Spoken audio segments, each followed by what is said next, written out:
Hello दोस्तों, कैसे हैं आप सब। उम्मीद करता हूँ कि सब बढ़िया होगा। क्या आप किसी ऐसे देश के बारे में जानते हैं जहाँ शहर रियासत चलती हो और इस तरह का ये पूरी दुनिया में एकमात्र देश है। ये देश 468 किलोमीटर से भी कम एरिया में फैला है, जहाँ की जनसंख्या काफी कम है। इस देश की गिनती विश्व के सबसे छोटे देशों में की जाती है। इतना छोटा कि लंदन शहर के अंदर ये 3 बार फिट हो सकता है। इस देश के पास खुद की आर्मी नहीं है। एक ऐसा देश जहाँ पर सिर्फ 40% लोगों को ही वोट देने का अधिकार है। इसे कहा जाता है गरीबों का स्विट्जरलैंड।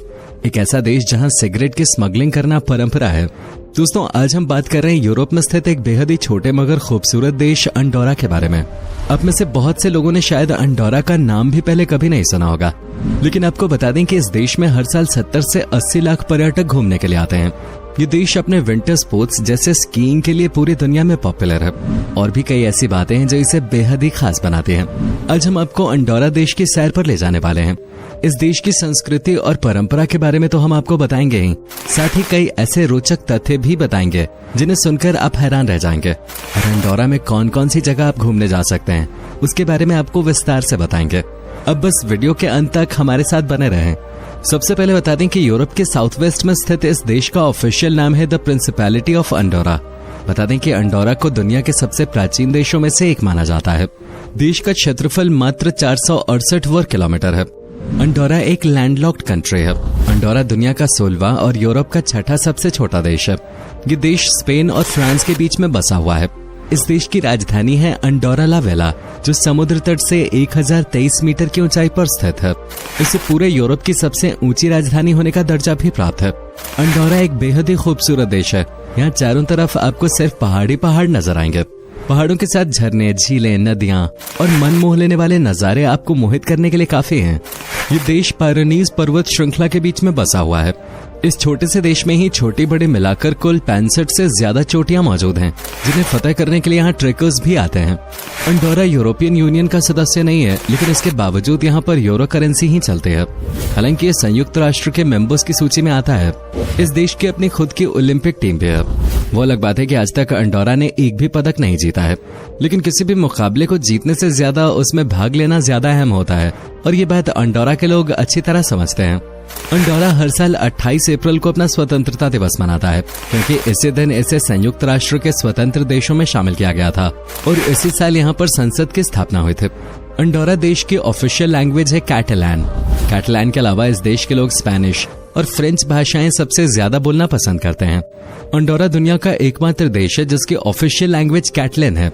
लगभग 40% लोग यहाँ पर कैटलन लैंग्वेज का ही इस्तेमाल करते हैं। इसके अलावा पुर्तगाली और इंग्लिश का भी इस्तेमाल अंडोरा में किया जाता है। लेकिन भले ही ये देश दुनिया के सबसे छोटे देशों की लिस्ट में शामिल हो, लेकिन इंटरनेशनल लिविंग इंडेक्स के अनुसार जीवन के स्तर और गुणवत्ता के मामले में अंडोरा दुनिया में 12वें नंबर पे आता है। यहाँ के लोग बहुत ही खुशहाल जीवन बिताते हैं। अंडोरा दुनिया के उन देशों में से एक है जहाँ की नागरिकता पाना बहुत मुश्किल है।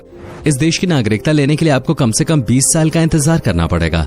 जी हाँ, इन 20 सालों के दौरान आपको या तो अंडोरा में शिक्षा प्राप्त करनी होगी, कोई व्यापार या नौकरी करनी होगी, या फिर यहाँ की ऑफिशियल लैंग्वेज की एक परीक्षा पास करनी होगी। इसके बाद ही आप इस देश के नागरिक बन सकते हैं। हालांकि यहाँ पर रहने के लिए कोई पाबंदी नहीं है। अब बिना वीजा के भी इस देश में जितने समय तक चाहें उतने समय तक रह सकते हैं। लेकिन अगर आपको इस देश की नागरिकता मिल जाती है तो आपकी अन्य देशों की नागरिकता समाप्त कर दी जाएगी। अंडोरा देश अपनी वाइन और तंबाकू उत्पाद के लिए पूरी दुनिया में प्रसिद्ध है। यहाँ पर सबसे अच्छी क्वालिटी का तंबाकू बनाया जाता है। हालांकि यहाँ से फ्रांस और स्पेन जैसे देशों में तंबाकू की तस्करी भी की जाती है। वैसे तो अंडोरा का ज्यादातर हिस्सा पहाड़ों से ही घिरा हुआ है और इसीलिए पूरे देश में सिर्फ 2% जगह पे ही खेती की जा सकती है। उनमें भी 90% एरिया में सिर्फ तंबाकू का उत्पादन होता है। यूरोप के ज्यादातर देशों में पब्लिक प्लेसेस पे तंबाकू या सिगरेट का सेवन बैंड है, लेकिन अंडोरा देश में हर कोई खुलेआम सिगरेट पीता नजर आ जाएगा। अपने घरों से लेकर सड़कों तक हर किसी के हाथ में सिगरेट और सिगार नजर आएगी। इस देश में तंबाकू का इतना ज्यादा प्रचलन है कि यहाँ पर म्यूजियम फैब्रिका रिएग नाम का एक टोबैको म्यूजियम भी बना हुआ है, जहाँ आपको तंबाकू से जुड़ी तमाम जानकारियां मिलेंगे। यहाँ आपको पुराने जमाने में इस्तेमाल किए जाने वाले हैंडपंप से लेकर आज के आधुनिक इलेक्ट्रिक सिगरेट तक सब देखने को मिल जाएंगे। अंडोरा को प्रिंसिपैलिटी यानी सह रियासत का दुनिया में एकमात्र देश है। यहाँ पर एक नहीं बल्कि 2 प्रिंस हैं। फ्रांस के राष्ट्रपति और उर्गिल के बिशप को यहाँ का प्रिंस होने का दर्जा दिया जाता है। बता दें कि अंडोरा के पास अपनी खुद की कोई सेना नहीं है। देश की सुरक्षा की जिम्मेदारी फ्रांस और स्पेन की है। वैसे अंडोरा को सेना की जरूरत भी नहीं है, क्योंकि अंडोरा ने पिछले 1000 सालों से कोई भी युद्ध नहीं लड़ा है। इसलिए इसे दुनिया के सबसे सुरक्षित देशों में से एक माना जाता है, जहां क्राइम रेट लगभग 9 के बराबर है। रिपोर्ट के मुताबिक साल भर में 100 से भी कम लोग अरेस्ट किए जाते हैं। चोरी, डकैती या मर्डर जैसे क्राइम्स के बारे में यहाँ कुछ सुनने को नहीं मिलता। जिन लोगों को गिरफ्तार किया जाता है उन्हें छोटे मोटे रूल्स तोड़ने के जुर्म में ही गिरफ्तार किया जाता है और जुर्माना लगाकर उन्हें छोड़ भी दिया जाता है। अंडोरा में वैसे तो एक छोटी सी जेल है जो हाउस ऑफ द वैलीज में स्थित है, लेकिन अगर किसी व्यक्ति को अंडोरा में 3 महीने से ज्यादा समय की जेल की सजा सुनाई जाती है तो उसके पास यह ऑप्शन होता है कि वो फ्रांस की जेल में रहना पसंद करेगा या स्पेन के। कैदियों को इतनी चॉइस शायद ही किसी और देश में मिलती होगी। क्या आपको पता है कि अंडोरा में कोई नेशनल बैंक नहीं है? जी हाँ, सही सुना आपने। इसलिए अगर किसी को यहाँ लोन लेना होता है तो यहाँ के लोग प्राइवेट बैंक्स का सहारा लेते हैं। इतना ही नहीं, इस देश की तो अपनी करेंसी भी नहीं है। अंडोरा एक टैक्स फ्री देश है और ज्यादातर छोटे देशों में टैक्स फ्री वाला कल्चर ही देखने को मिलता है, जिससे से ज्यादा लोग देश में घूमने आ सकें और निवेश कर सकें। दोस्तों, अंडोरा की महिलाएं बहुत खूबसूरत होती हैं। एक बार अगर कोई इन महिलाओं को देख ले तो उसके पूरे शरीर में अलग ही चिंगारी दौड़ पड़ेगी। आपको एक बात और बता दें कि अंडोरा की महिलाओं को आकर्षित करना काफी आसान माना जाता है। दूसरे देश के युवा अंडोरा की महिलाओं को ज्यादा पसंद आते हैं। इस देश में वैसे तो प्रोस्टिट्यूशन इलीगल है, लेकिन फिर भी कुछ महिलाएं देह व्यापार के धंधे से जुड़े हुए हैं। खासतौर पर सैलानी यहाँ के महिलाओं की ओर आकर्षित होते हैं। अंडोरा में सिर्फ 40% लोगों के पास ही वोट डालने का अधिकार है, क्योंकि इस देश में ज्यादातर लोग दूसरे देशों से आकर बसे हुए हैं और उनके पास यहाँ की नागरिकता नहीं है, इसलिए वो वोट नहीं डाल सकते। अंडोरा में सबसे ज्यादा रोमन कैथोलिक धर्म को मानने वाले लोग रहते हैं। लगभग 80% लोग यहाँ कैथोलिक हैं। इसके अलावा कुछ संख्या मुसलमानों, यहूदियों और हिंदुओं की भी देखने को मिलती है। आपको जानकर खुशी होगी कि अंडोरा देश अपने शानदार शॉपिंग मार्केट्स के लिए भी काफी प्रसिद्ध है। यहाँ पर आपको कई ऐसी दुकानें भी दिखेंगी जो भारतीयों द्वारा चलाई जा रही है। उन दुकानों की पहचान आप दुकान के बाहर बने ओम के सिंबल से कर सकते हैं, क्योंकि अंडोरा एक टैक्स फ्री नेशन है, इसलिए यहाँ पर शॉपिंग करना बहुत सस्ता माना जाता है। फ्रांस और स्पेन से भी लोग अक्सर शॉपिंग के लिए अंडोरा आते हैं। टूरिज्म इंडस्ट्री अंडोरा की अर्थव्यवस्था का सबसे प्रमुख हिस्सा है। देश की 80% अर्थव्यवस्था टूरिज्म पे ही निर्भर करती है। हर साल 7 से 8 मिलियन लोग अंडोरा देश घूमने के लिए आते हैं। अंडोरा की जीडीपी $3.2 बिलियन है। वहीं यहाँ के लोगों की पर कैपिटा इनकम $37,000 है।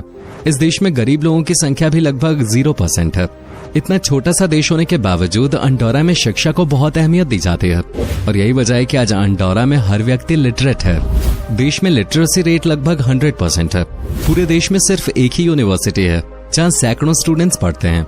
अंडोरा के एजुकेशन लॉ के तहत 6 से 16 साल की उम्र के बच्चों के लिए बेसिक एजुकेशन आवश्यक है। देश में सरकार द्वारा मिडिल क्लास तक शिक्षा मुफ्त में प्रदान की जाती है। अंडोरा में सरकार अपने नागरिकों को ये सुविधा देती है कि घर का पुरुष अपने परिवार की सुरक्षा के लिए अपने पास गन रख सकता है। जी हाँ, एकदम सही सुना आपने। अंडोरा में सी फूड काफी ज्यादा मात्रा में खाया जाता है। साथ ही पोर्क का इस्तेमाल भी कई डिशेज में किया जाता है। यहाँ के लोगों को घोंघे खाना भी काफी पसंद है। अगर आप भी नॉनवेज के शौकीन हैं तो अंडोरा का खाना आपको जरूर पसंद आएगा। दुनिया की सबसे बड़ी साइकिल रेस अंडोरा में ही जाके खत्म होती है। इस रेस को टूर डी फ्रांस कहा जाता है। 191 किलोमीटर लंबे इस दौड़ का आयोजन 15 हिस्सों में होता है, जो पोर्ट एंड व्रिला से शुरू होकर अंडोरा की राजधानी में जाकर खत्म होते हैं। लाइफ एक्सपेक्टेंसी के मामले में अंडोरा की गिनती दुनिया के टॉप 10 देशों में की जाती है। यहाँ पर लोग औसतन 82 साल तक जीते हैं। तंबाकू का सेवन करने के बाद भी इतनी लंबी उम्र तक जीना वाकई कमाल है। शायद अंडोरा के लोग सोचते होंगे कि तंबाकू सेहत के लिए अच्छा है और यही उनकी लंबी उम्र का राज भी है। इतना विकसित देश होने के बावजूद अंडोरा में एक भी इंटरनेशनल एयरपोर्ट नहीं है। पहाड़ों के बीच में बसा होने के कारण देश में रेलवे नेटवर्क भी नहीं है। अंडोरा तक पहुंचने के लिए पहले फ्रांस या स्पेन जाना पड़ता है और वहां से अंडोरा तक सड़क की सुविधा मौजूद है।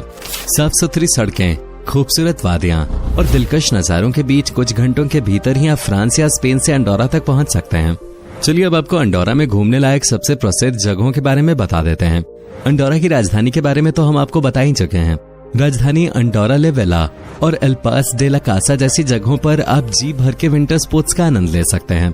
स्कीइंग के लिए दोनों जगहें बेस्ट मानी जाती हैं। साथ ही यहाँ स्पीड स्कीइंग करने का भी ऑप्शन है, जिसमें एक पैराशूट या ग्लाइडर की मदद से आपको स्कीइंग कराई जाती है। इस देश में मड्रियो पेराफिता क्लेरर वैली नाम की जगह पर एक नेचुरल पार्क है। ये पार्क देश के 9% हिस्से में बना हुआ है और पूरा पार्क यूनेस्को की वर्ल्ड हेरिटेज साइट में आता है। साथ ही यहाँ के कई वैलीज पिकनिक के लिए काफी फेमस हैं। अक्सर अंडोरा के लोग छुट्टी के दिन अपनी फैमिली के साथ टाइम स्पेंड करने इन जगहों पे ही जाते हैं। लेक एंगोलास्टस अंडोरा की खूबसूरत झील है। यहाँ पर केबल कार चलती है जहाँ से आप साफ नीला पानी और सुंदर वादियों के नज़ारे देख सकते हैं और बोटिंग का आनंद भी आप यहाँ पर ले सकते हैं। अंडोरा में कैथोलिक क्रिश्चियंस बहुसंख्यक हैं और इसलिए यहाँ का चर्च भी अब टूरिस्ट डेस्टिनेशन बन गया है। Church of Santa Coloma de Andorra पूरे देश का सबसे पुराना चर्च है। इसका निर्माण 8वीं शताब्दी के दौरान कराया गया था। ये चर्च अपनी शानदार वास्तुकला के लिए भी जाना जाता है। साथ ही सेंट जॉन्स चर्च भी लोग बड़ी संख्या में आते हैं। तो दोस्तों, ये था खूबसूरत देश अंडोरा। उम्मीद करते हैं कि आपको हमारा ये एपिसोड पसंद आया होगा। हमें नीचे कमेंट करके जरूर बताएं कि आज की वीडियो में आपको अंडोरा की कौन सी बात सबसे ज्यादा अच्छी लगे। क्या आप कभी गए हो अंडोरा, और गए हो तो आपका एक्सपीरियंस कैसा रहा, ये भी हमारे साथ शेयर जरूर कीजिएगा। साथ ही इस वीडियो को अपने दोस्तों और रिश्तेदारों के साथ शेयर करना मत भूलिएगा। हमारे चैनल को सब्सक्राइब भी जरूर कर दें। वीडियो को अंत तक देखने के लिए आपका बहुत बहुत शुक्रिया।